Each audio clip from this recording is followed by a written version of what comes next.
কই গো গিন্নি, এই ধানের বীজগুলো রাখো দেখি। এই বিশু, কিরে তুই এখনো ধান পুচ্ছিস? পুরো ক্ষেত জলে ডুবে গেছে। তাহলে চপ ভাজো, মুড়ি দিয়ে খাবো। তামাহাটি নামের একটা গ্রামের এক কোণে ছিল বিশু চাষির কুঁড়ে ঘর। গরিব হলেও শান্তিতে ছিল তাদের সংসার। স্ত্রী শান্তা, ছেলে দীপু আর মেয়ে খুশিকে নিয়ে শান্তিতে দিন কাটতো তাদের।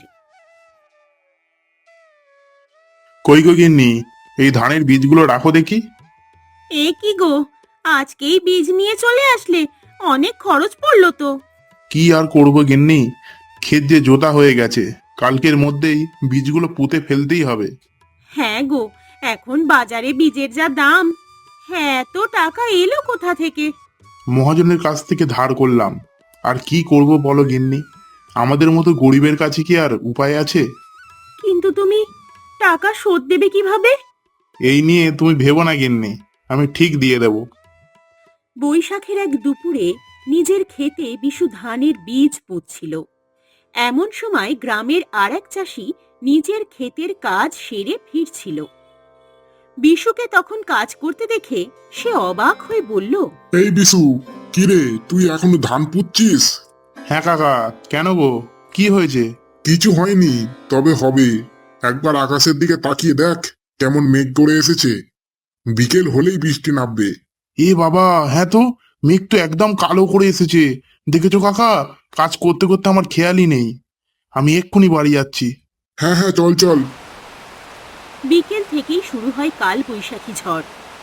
বৃষ্টি আর ঝড়ের দাপটে সব কিছু লণ্ডভণ্ড হয়ে যেতে থাকে। শান্তা চিন্তিত মুখে বলে, আজকেই বীজগুলো পুঁতলে, আর দেখো আজকেই কিভাবে ঝড় বৃষ্টি আসলো। ঠিক বলেছো গিন্নি, আমার যে বড্ড চিন্তা হচ্ছে। এভাবে বৃষ্টি হতে থাকলে ধানের সব বীজ যে নষ্ট হয়ে যাবে। চিন্তা করো না, ভগবানকে ডাকো, উনি সব ঠিক করে দেবেন। টানা 5 দিন পর বৃষ্টি থামে। সেদিন বিকেলে বিশু ধান খেতে গিয়ে দাঁড়ায়। 5 দিনের বৃষ্টির ফলে বিশুর সম্পূর্ণ ক্ষেত জলে ডুবে যায়। চারদিকে জল থই থই করছে। সদ্য পোঁতা ধানের বীজগুলো জলে নষ্ট হয়ে গেছে। বিশু চোখে জল নিয়ে বাড়ি ফিরে আসে। সে ফিরতেই চিন্তিত কণ্ঠে শান্তা বলে, তুমি ফিরেছ? ওই দিকের কি অবস্থা গো? আর কি অবস্থা, আমাদের সব শেষ হয়ে গেল গো গিন্নি। পুরো ক্ষেত জলে ডুবে গেছে। ধানের বীজগুলো সব নষ্ট হয়ে গেছে। নতুন বীজ কেনারও টাকা নেই। আজকে আবার বাড়িতে মহাজনের লোক এসেছিল। ওরা বলে গেছে, ধানের বীজ কেনার জন্য যে টাকা তুমি নিয়েছিলে সেটা মহাজনকে ফিরিয়ে দিতে হবে। সব টাকা দিয়ে তো বীজ কিনে ফেলেছি, এখন কিভাবে শোধ দেব কে জানে। এদিকে ছেলেটারও তো জ্বর, ডাক্তার দেখানোরও টাকা নেই। দুজনেই চিন্তায় মগ্ন। এমন সময় আবারও বৃষ্টি নামে। খুশি দাওয়ায় খেলা করছিল। বৃষ্টি হচ্ছে দেখে সে ছুটে ঘরে এসে বলল, মা মা, দেখো দেখো বৃষ্টি পড়ছে।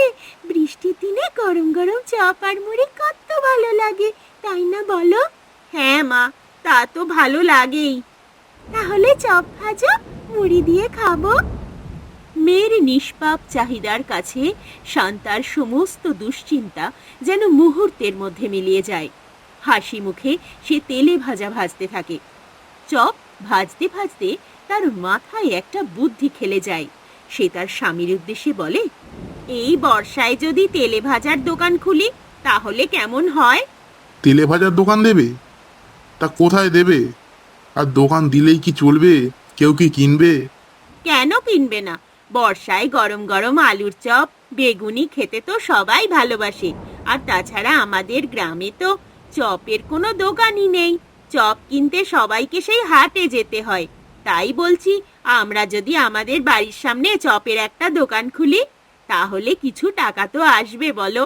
তাতে করে ছেলেটার চিকিৎসাও হবে, আর তোমার ধারটাও শোধ হয়ে যাবে। সেসব তো বুঝলাম, কিন্তু গিন্নি আনাজপাতি বাসন কোসন সব তো কিনতে হবে। এত টাকা কোথায় পাবো? তুমি এত ভেবো না, আমার কিছু টাকা জমানো আছে, সেই দিয়ে আপাতত আনাজ কিনে আনো, আর বাসন কোসন আমাদের যা আছে তাই দিয়েই হয়ে যাবে।